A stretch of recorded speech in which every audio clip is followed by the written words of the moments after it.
pessoal, sejam bem-vindos a mais um Entre a Gente.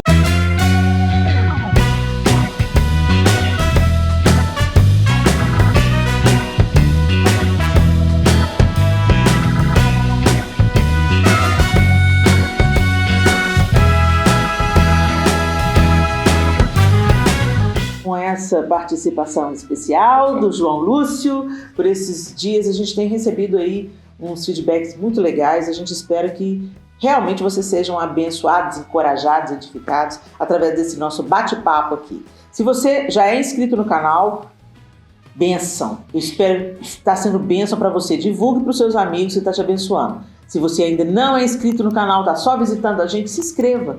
O processo é muito simples e você pode se inscrever e também acionar as notificações, para o sininho, né, para receber todas as vezes que a gente posta algo novo, para você ficar sabendo imediatamente, tá bom? Vamos para as perguntas de hoje, Miguel.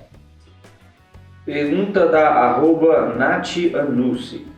Fala, Nath.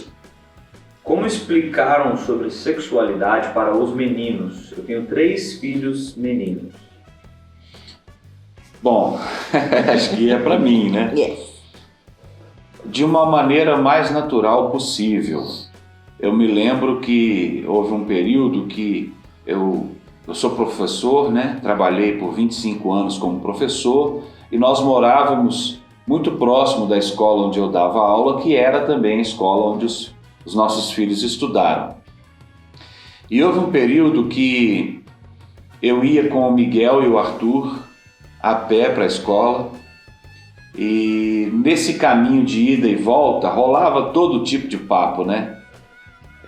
E evidentemente rolava papo sobre sexualidade, né? E algumas vezes eles soltavam perguntas e ali naquela caminhada eu ia explicando. E o interessante é que eu não fazia nenhum tipo de reserva não, eu falava sobre tudo. Mas eles eram assim, bem novinhos, 5, 6, 7 anos, se não me engano. E eu ia explicando de uma forma tão natural que passava às vezes 2, 3, 4, 6 meses e um ou outro me fazia a mesma pergunta que tinha feito anteriormente.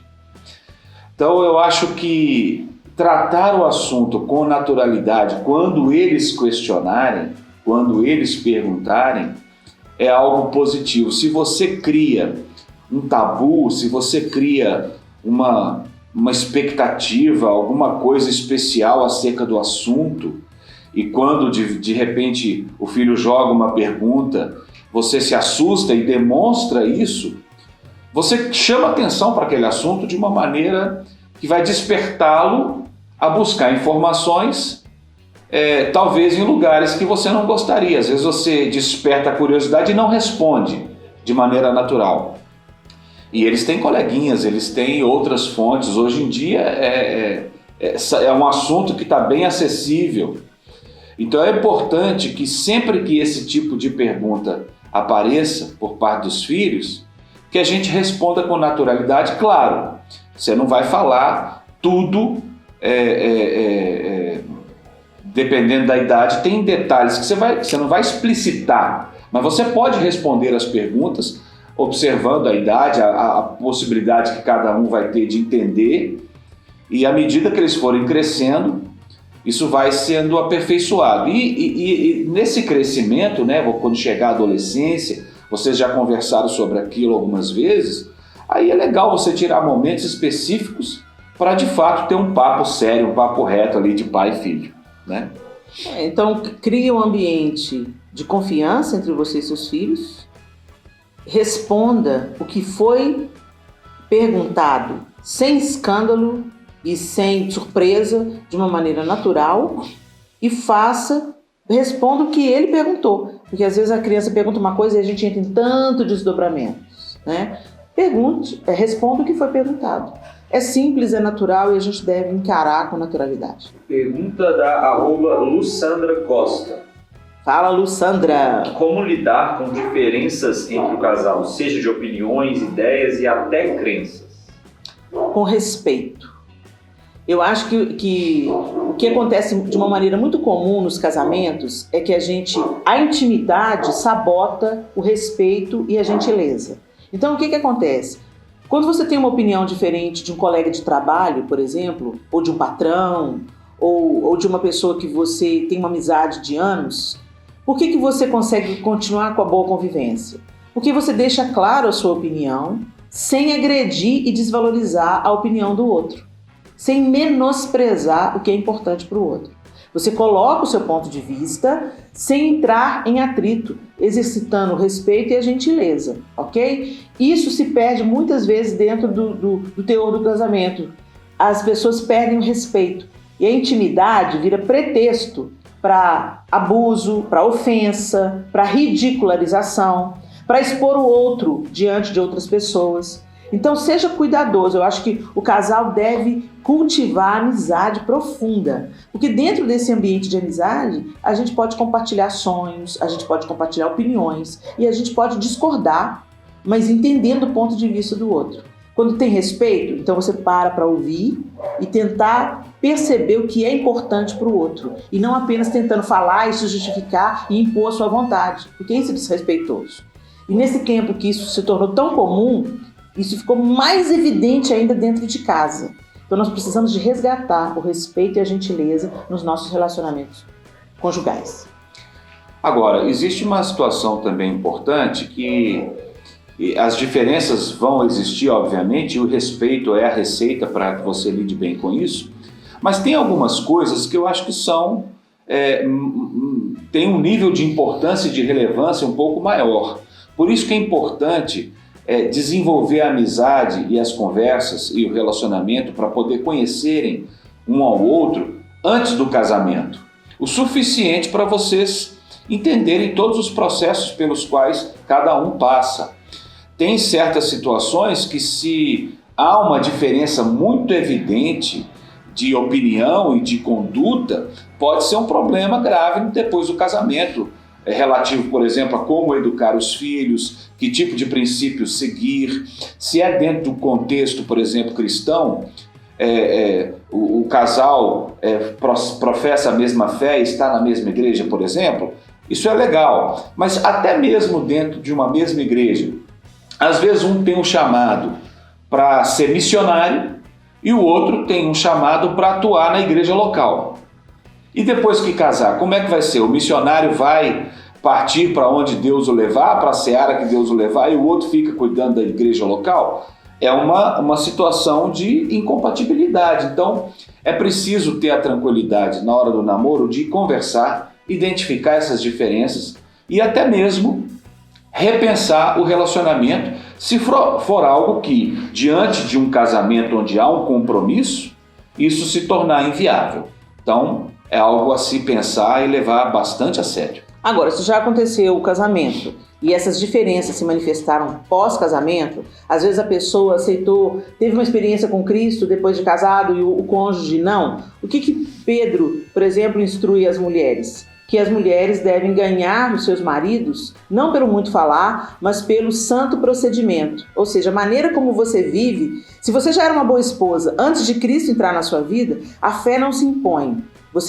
Nós não convencemos ninguém, gente. Quem convence é o Espírito Santo. Nós testemunhamos da nossa fé com as nossas palavras, mas não apenas com as nossas palavras, com as nossas atitudes. E a obra é do Espírito Santo.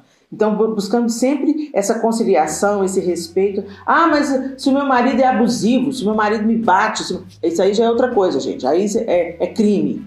Então, aí você precisa de buscar ajuda de terapia, de delegado, tá? Nós estamos falando aqui dentro de um relacionamento com diferenças que podem ser conciliadas. Nós não estamos falando aqui de crime, ok?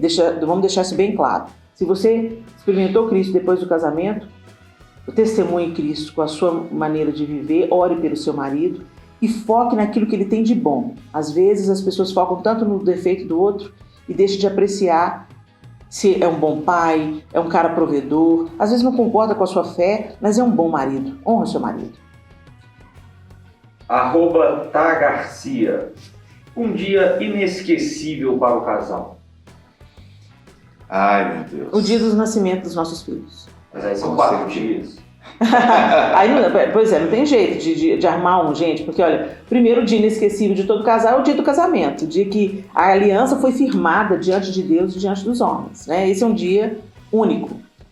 E dias únicos também foram o dia de nascimento dos filhos, porque cada um foi muito especial. Eu acho que o que de mais forte nós já vivemos como casal, foi ver os filhos nascendo, né, João? Com toda certeza. E nunca é a mesma coisa. Nunca. Foram 4 e aquele momento ali onde eles saltam para a vida É singular. é especial e de cada um tem os seus aspectos específicos. Cada um tem uma história. Agora, sabe de uma coisa? É difícil, portanto, falar de um dia inesquecível como sendo o mais inesquecível. Eu acho que a gente deve desenvolver tanto amor um pelo outro, cuidar um do outro, alimentar essa plantinha chamada amor e casamento com adubo verdadeiro e não deixar, cuidar para que as responsabilidades, as dificuldades do dia a dia venham de repente a tirar aquela nossa alegria e expectativa de namorar, de fazer coisas juntos, de sonhar juntos. Então eu acho que a gente deve pensar no casamento como uma grande possibilidade de viver muitos dias inesquecíveis. Né? Conversem, façam planos juntos, se alegrem com cada vitória dos filhos, com cada etapa, com cada aquisição. E vivam intensamente cada momento. Seguramente nós vamos viver muitos dias inesquecíveis, a ponto da gente não conseguir eleger o dia inesquecível, mas vários momentos. Todo dia é único. Que dia é hoje? Hoje é dia 19 de agosto de 2020, uma quarta-feira. Então, dia 19 de agosto de 2020 nunca mais vai acontecer. Então é muito importante a gente olhar a vida com outros olhos. Cada dia é um presente. Pergunta do @Lucas Lima, S. Lima. Como foi gravar o projeto 1968? Eu sei as músicas de cor. Que delícia, bom ouvir isso, Lucas. Bom, foi um grande desafio, porque nasceu como um sonho de reunir os meus amigos de todos os tempos. Amigos que passaram pela minha vida, mas que hoje não mais convivem comigo. Amigos que creem nas coisas que eu creio e amigos que não creem nas coisas que eu creio. E o meu intuito foi testemunhar. Muitos daqueles que conviveram comigo em determinada época não sabem do meu testemunho, de coisas que aconteceram que naquela época eu não tinha coragem de compartilhar. E a gente viu a celebração do aniversário, uma oportunidade para isso. O Atilano Muradas, que é um compositor maravilhoso, compôs as canções baseadas nas muitas histórias que eu contei para ele sobre a minha vida. E ele fez isso com uma fidelidade e uma poesia irretocáveis. Então eu fico muito feliz de saber que você assistiu 1968 e que te abençoou. E é a minha vida cantada, meu testemunho de como Deus interviu e mudou todas as coisas. Foi um desafio em todos os aspectos, foi um desafio financeiro, você alugar um teatro e eu não queria cobrar ingresso, né? Eu queria fazer da entrada uma oportunidade para abençoar pessoas. Então a gente pediu para entrar no teatro que as pessoas levassem produtos de higiene pessoal e cuidado que ia ser doado para pessoas que estão atravessando câncer, então hidratante, fralda e outros produtos, protetor solar, que quem está passando por quimioterapia. Então uma série de produtos que ia auxiliar pessoas que estavam atravessando o tratamento contra o câncer, lenços, e tal. E a resposta foi muito linda, as pessoas compareceram, os amigos antigos compareceram e aquela noite foi marcada pelo testemunho do que Deus e só Deus é capaz de fazer. Foi milagre em todos os aspectos. Para você ter uma ideia, não teve um ensaio geral completo. A primeira vez que o espetáculo aconteceu completo, do início ao fim, foi a vez que ele aconteceu. Foi o que foi registrado pelas câmeras. Então assim, eu estava muito nervosa, principalmente nas 2 primeiras músicas, mas Deus foi dando graça e fluiu. e tá ali registrado. Se você não assistiu, tá aqui no canal no YouTube, tá por episódios, então fica facinho de assistir. Vai lá e confere 1968, porque ela é uma parte muito importante da nossa jornada. Aquele foi mais um dia inesquecível que o Senhor nos permitiu viver, né? E no episódio passado, no programa passado, nós falamos sobre sonhos. Aquele também foi mais um dos sonhos realizado que a Helena teve, compartilhou e nós colocamos diante de Deus. E a gente viu o sonho crescendo, porque algo que era para ser mais simples, né? Era. E foram chegando os amigos para participar, para colaborar, e a coisa foi crescendo até chegar naquela proporção que a gente não imaginava. Que seria. E Deus fez o infinitamente mais também. O projeto original era para ser um teatro pequenininho, só para família e amigos mais íntimos. E aí Deus fez o infinitamente mais. Pergunta da Isabela da Costa 7. Última pergunta. Como preparar o marido para as novidades de uma gestação? Como é que você me preparou, meu bem? Tem jeito de preparar não, gente. O negócio é ir vivendo juntos. Por isso que a gente fala muito, eu e o João Lúcio, a gente bate muito nessa tecla, que o casal tem que nutrir a intimidade emocional e não só a intimidade sexual. Intimidade sexual é uma coisa, intimidade emocional é outra coisa. Então, é o que a gente chama de amizade, esse sentimento de cumplicidade, de ouvir, de acolher o outro, de saber ouvir, por exemplo, uma confissão e entender, relacionar com o cônjuge como um amigo, o melhor amigo. Então, quando esse sentimento, essa amizade, ela é nutrida, essa intimidade emocional é nutrida, vocês vão embarcar nas aventuras juntos. Vai ser tudo desfrutado a dois. Quando eu fiquei grávida da Clara, como é que eu vou preparar o João para uma novidade da gestação, sendo que para mim também é uma novidade? É algo novo acontecendo no meu corpo, nos meus hormônios. Meu corpo vai sendo totalmente diferenciado, meu humor sofre diferença. Então, o que a gente buscava fazer? Ler muito sobre o assunto, se aquilo que eu estava vivendo era normal ou não. A gente perguntava tudo para a nossa médica. Todas as consultas pré-natais, todas as consultas pré-natais, o João Lúcio estava lá comigo. Todas elas. Todos os ultrassons, o João Lúcio estava lá comigo. Por quê? Era uma coisa que estava acontecendo dentro do meu corpo, mas se relacionava a nós dois. Então, quando o marido está acompanhando de perto, ouvindo a médica, ouvindo os conselhos médicos, está passando pela gestação, também estudando junto com a esposa, tomando conhecimento junto com a esposa, fica muito mais fácil. Então, a minha sugestão que eu tenho para dar é: fala com seu marido que é muito importante a participação dele, nutre a amizade, fala com seu marido que é muito importante a participação dele nas consultas pré-natais, encontra um momento para isso. Vai fazer ultrassom, é importante o marido estar junto, todo o tempo, acompanhando a gestação, mesmo que do lado de fora, tá grávidos juntos, né? E compartilhar, conversar sobre tudo, as sensações, as emoções. Eu me lembro que o João não podia sentir o neném mexendo, e eu sentia aquela fascinação, ele punha a mão e eu sentia aquela fascinação. Mas aí o que a gente descobriu? Se eu deitava de lado, tipo de conchinha, assim, e eu com a barriga nas costas dele, então normalmente quando eu deitava era o momento que os bebês mexiam muito, né, porque eles estavam se reacomodando, e aí eu encostava a minha barriga nas costas do João e ele sentia um pouquinho dessa sensação de que ia ter um bebê mexendo dentro da gente. Levei muito chute do Miguel quando ele ainda estava na barriga. Então isso também vai estreitando a experiência do casal, né? Então chama o seu marido para dentro da gestação, deixa ele participar, e é importante ele estar nas consultas e tudo. Foi isso que a gente fez e foi muito bacana. Sem dúvida nenhuma. A principal dica é essa, e eu reforço essa dica para os maridos. Não tenha medo de participar, não. Você participou da concepção, participa da gestação também, e se prepare, observe, aproveite para participar também ativamente da mesma maneira quando o bebê nascer.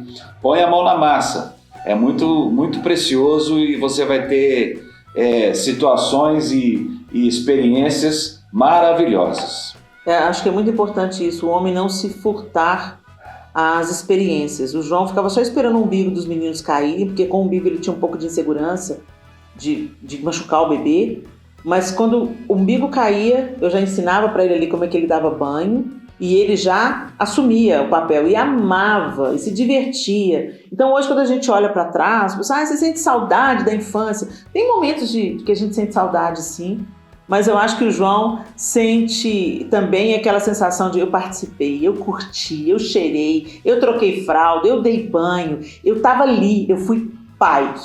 Pai, com toda a amplitude dessa palavra. E aí deixa aquela sensação gostosa, né, João? Então, homens, participem, sejam pais, né? E vai ser uma experiência inesquecível para vocês, com certeza. É isso, gente. A gente termina por aqui. Muito agradecido a Deus por esse momento da gente estar junto. A gente espera que a gente tenha abençoado vocês de alguma forma e que vocês se sintam encorajados. Se você gostou desse programa, deixa o seu joinha, é importante para a gente o seu feedback. Se você não gostou, deixa a sua sugestão gentilmente, tá bom? E a gente se encontra, se Deus quiser, na próxima quarta-feira, aqui, entre a gente.